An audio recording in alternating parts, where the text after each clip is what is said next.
Bore da iawn i chi gyd, a chroeso cynnes i'r gwasanaeth. Ni wedi bod yn ffodus iawn i gael ychydig ddyrnodau ffwrdd o'r gwaith yr wythnos hon, a chyfle i grwydro'r ardal. A dyma ni ar ein ffordd i fyny'r garn goch yma yn Nyffryn Ceidrych. Mae'n briodol iawn ein bod ni sefyll yma ger carreg goffa Gwynfor Evans, Cristion Heddychwr a Chynedlaetholwr.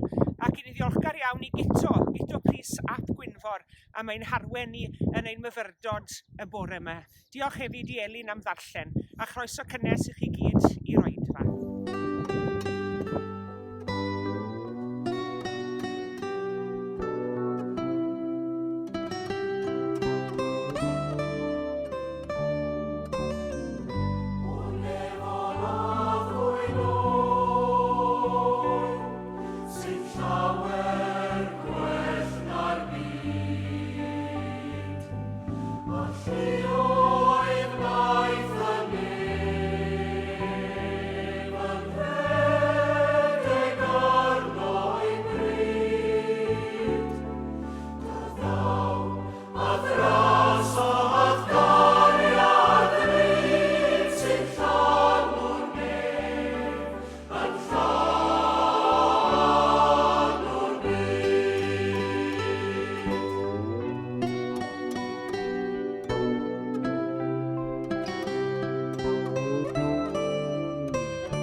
Nid oedd Thomas a elwir didymus, un o'r 12, gyda hwy pan ddaeth Iesu atynt.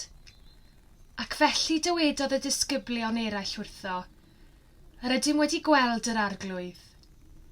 Ond meddai ef wrthynt, os na welaf ôl yr hoelion yn ei ddwylo, a rhoi fy mis yn ôl yr hoelion, am llaw yn ei ystlys, ni chreda fi byth.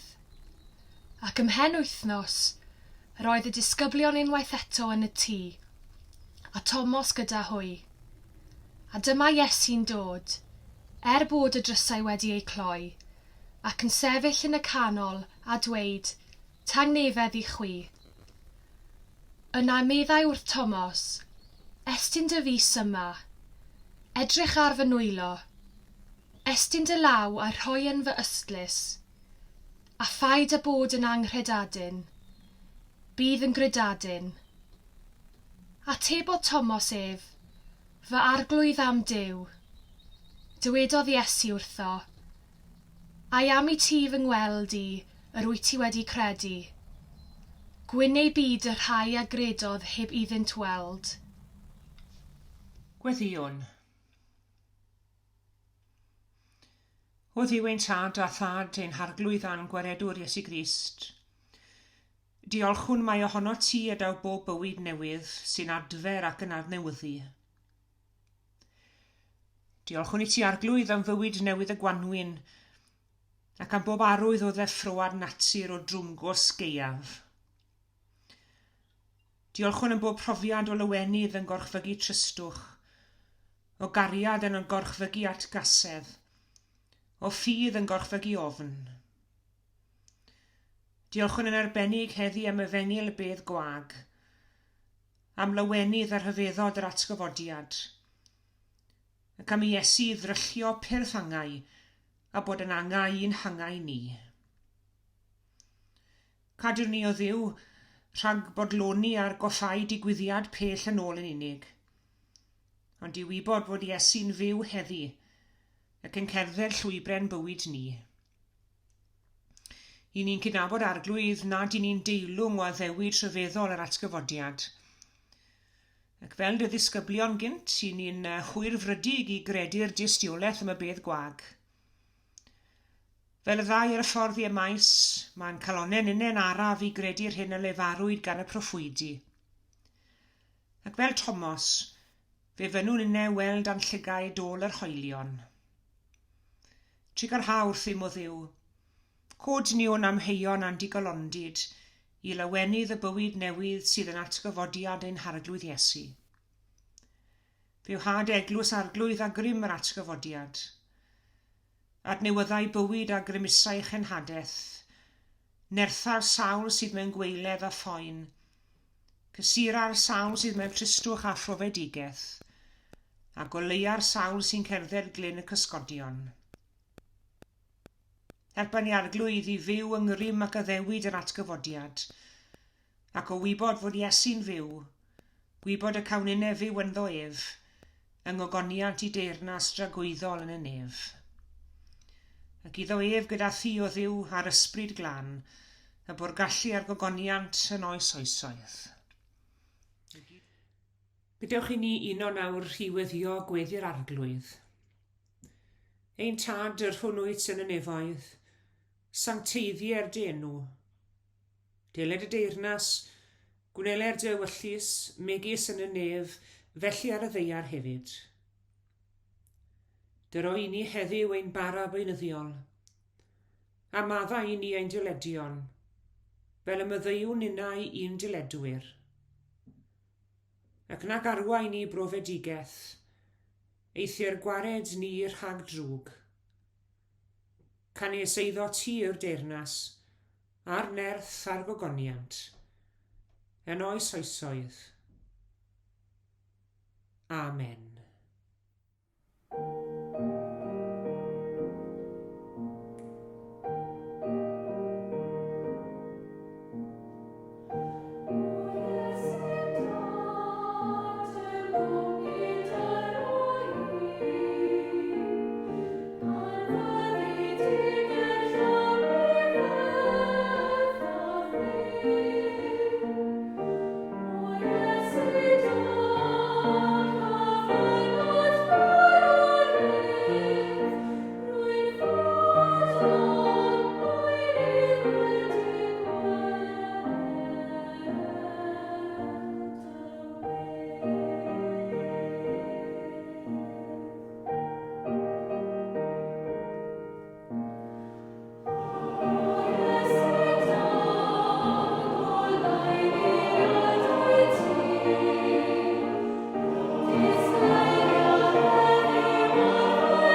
Wel, anwyl gyfeillion, mae'n hyfrydwch cael bod gyda chi yn yr oedfa hon.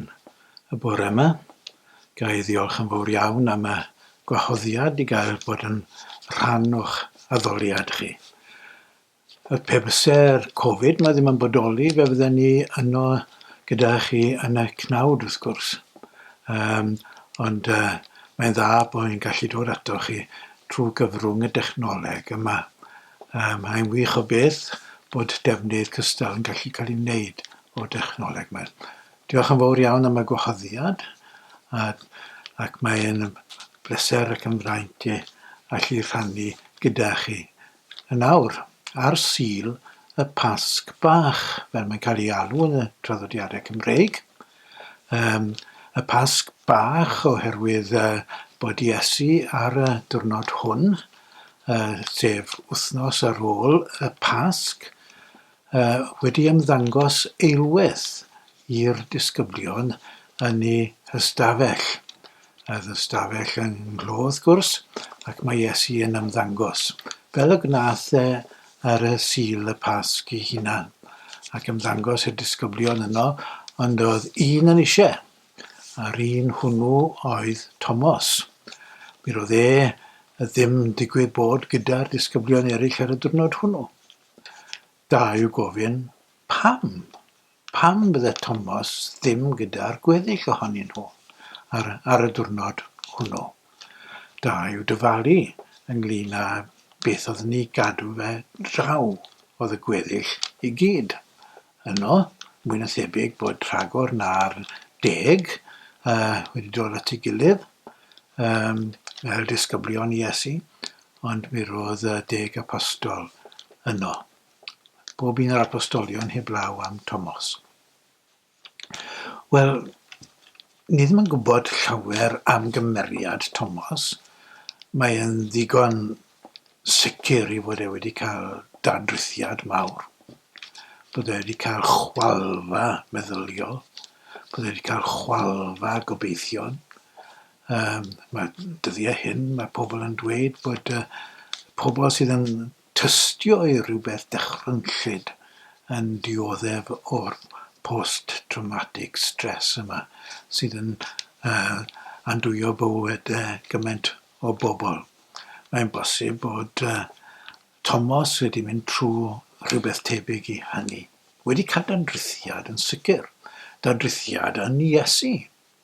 Achos mi roedd fel gweddill i ddisgyblion Iesu, mwy na thebyg, yn disgwyl i Iesu pan fydde fe'n cyrraedd i ben llanw yn ei weinidogaeth, yn mynd mewn i Jerusalem ac yn codi yn erbyn rhifen. Mae'n ddigon tebyg, mae dyna ddigwyddodd i Judas oedd cael yr un math o ddadrithiad yn weinidogaeth Iesu pan nath e sylweddoli bod Iesu ddim yn mynd i ymladd yn erbyn y Rhufeiniaid, ac mae Judas o bosib yn trio gorfodi Iesu i godi yn erbyn nhw trwy sicrhau bod y milwyr yn mynd i'w arestio fe yn yr ardd. A bydde Iesu wedyn ni yn dweud wrth i ddisgyblion i fynd ac i ymladd yn erbyn y bobl yma. Ond nath e ddim. Dyna i chi ddadrithiad, rhan o ddadrithiad Thomas. Oedd e'n disgwyl pethau mawr i ddigwydd yn Jerusalem pam gyrraeddo nhw. Ond nath y pethau mawr oedd e'n i ddisgwyl ddim digwydd. Yn hytrach yr hyn a ddigwyddodd oedd bod Iesu yn cael ei arestio a'i fod yn cael ei groeshoelio, cael ei ladd. A dyma Thomas yn mynd bant ar ben ei hunan. Yn math o bwdi. Achos cymeriad eitha byrbwyll oedd Thomas yn ôl beth i ni yn ddeall. Ac mi roedd Thomas yn ddewr iawn. Wrth gwrs, oedd e'n barod i farw gyda Iesu. Mae e'n dweud hynny. Yn y stori ychydig cyn nhw fynd i Jerusalem, dyma Iesu yn cael ei fygwth, y tro diwethaf oedd e'n Jerusalem, yn cael ei fygwth i cael ei lybyddio ac yn gwybod bod y bobl wedi troi yn ei erbyn e, bod y Sanhedrin yn ei erbyn e'r bobl bwysig, y pawb yn ei erbyn e, ac maen nhw'n rhybyddio Iesu. Pa mynd nôl i Jerusalem, os ywch chi i'r unfed bennod ar 10, fe gewch chi'r hanes yn y fan honno. Pa mynd nôl i Jerusalem, maen nhw'n trio dy ladd dyna. Ond mae Iesu'n benderfynol fynd, ac mae Thomas yn gweud hyn. Ac meddai Thomas elwyr Didymus, wrth i gyd ddisgyblion, gadewch i ninne fynd hefyd, i farw gyda gef. Oedd e'n ddewr, oedd e'n bolon brwydro yn erbyn y bobl bwysig yma, ac oedd e'n meddwl mae rhywbeth fel yna, a bydde'n digwydd pan bydden nhw'n dychwelyd i Jerusalem. Oedd e'n fyrbwyll, oedd e'n barod i roi ei hunan dros y person hwn oedd e fel y gweddill wedi dod yn argyhoeddedig oedd y Meseia. A'r Meseia yn unol â'r patrwm osodedig yn yr Hen Testament. Patrwm Dafydd, wrth gwrs, mab Dafydd yn tebyg i Dafydd byddai'r Meseia. A dyna oedd Thomas yn ei ddisgwyl, ond nid dyna oedd Iesu. A mae Thomas wedyn ni gweud e fel mae oedd Thomas, wrth gwrs, ac yn ystod y swper ola mae'r geiriau hyfryd hynny amser bod Iesu yn estyn cysur iddyn nhw wrth baratoi nhw. A chi'n gwybod ble fi'n mynd, meddai Iesu, wrthyn nhw. Ac mae Thomas yn ymateb ac yn gweud, so ni'n gwybod ble fi'n mynd.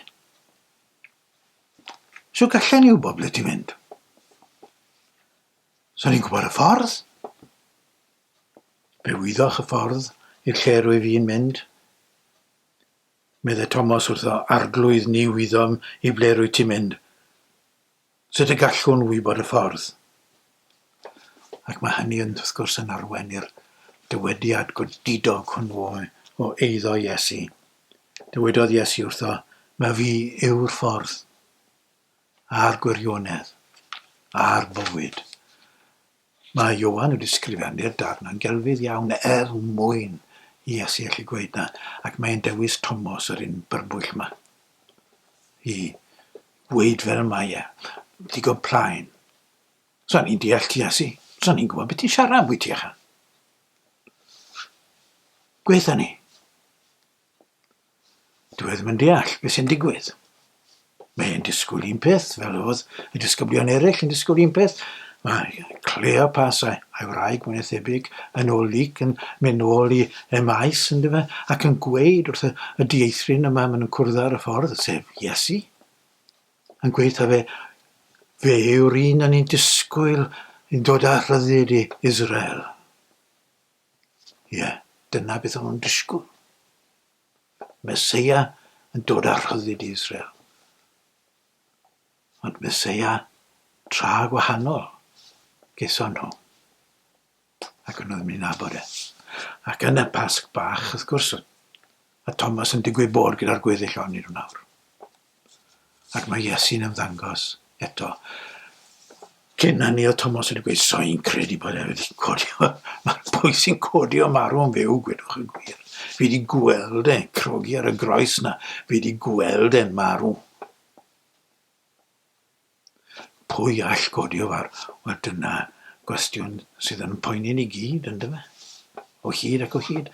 Rhan fwyaf ohono ni'n gallu cyffesu, fel i fi'n gallu cyffesu, mai dyma oedd y rhwystyr i ddod i gredu. Ond unwaith mae'n dod wyneb yn wyneb ar Iesu atgyfodedig. Mae e yn newid. Mae e'n cael profiad o trwedigaeth. Mae e'n cael profiad o enedigaeth newydd. Mae e'n cael profiad o edifeirwch.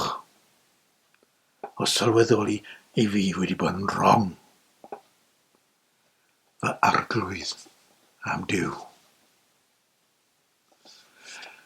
Yn gwaith ni fel aelodau o Eglwys Iesu Grist yw cyflwyno Iesu mewn modd sydd yn helpu pobl i gael y drwedigaeth angenrheidiol yma.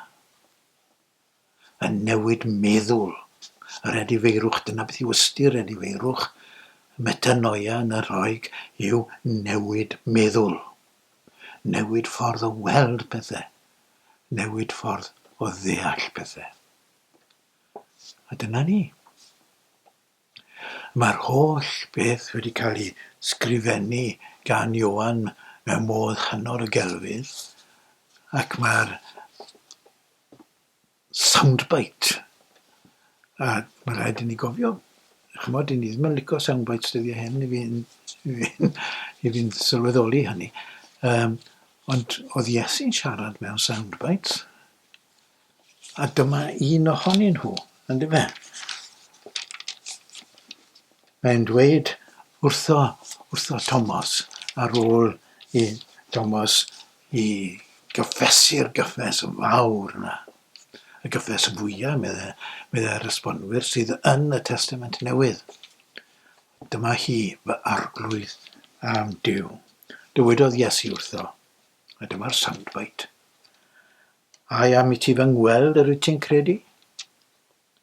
Gwyn i byd y rhai a gredodd heb iddynt weld. Ioan yn sgrifennu 10 o flynyddoedd ar ôl y digwyddiad i genhedlaeth o bobl oedd dim posib iddyn nhw weld. I genhedlaeth ni hefyd, i genhedlaethau'r oesoedd. Gwyn eich byd os ydych chi'n dod i argyhoeddiad heb orfod gweld yn faterol. Fel yr oedd Thomas wedi mynnu, gwyn eich byd chi. A ni gyd yn dod mewn i'r categori hwnnw, yndyn ni. Ie, dod wyneb yn wyneb ar Iesu atgyfodedig. Yr atgyfodiad nath wneud i Thomas i sylweddoli. A dyna sydd angen i ni i weld hefyd. Gweld holl weinidogaeth Iesu trwy lyged yr atgyfodiad. Gweld holl fywyd trwy lyged yr atgyfodiad. Fan mae Duw yn dangos a Iesu yw'r un. Chi'n gweld hynny? Gweld mae Iesu yw'r un. A dyna ddigwyddodd ar y Pasg bach. Diolch i chi am wrando, diolch i chi am eich ymwynedd, ac unwaith eto diolch am y gwahoddiad. Bendith fawr arnoch chi i gyd, fel eglwysi ac fel gweinidog. Pob bendith.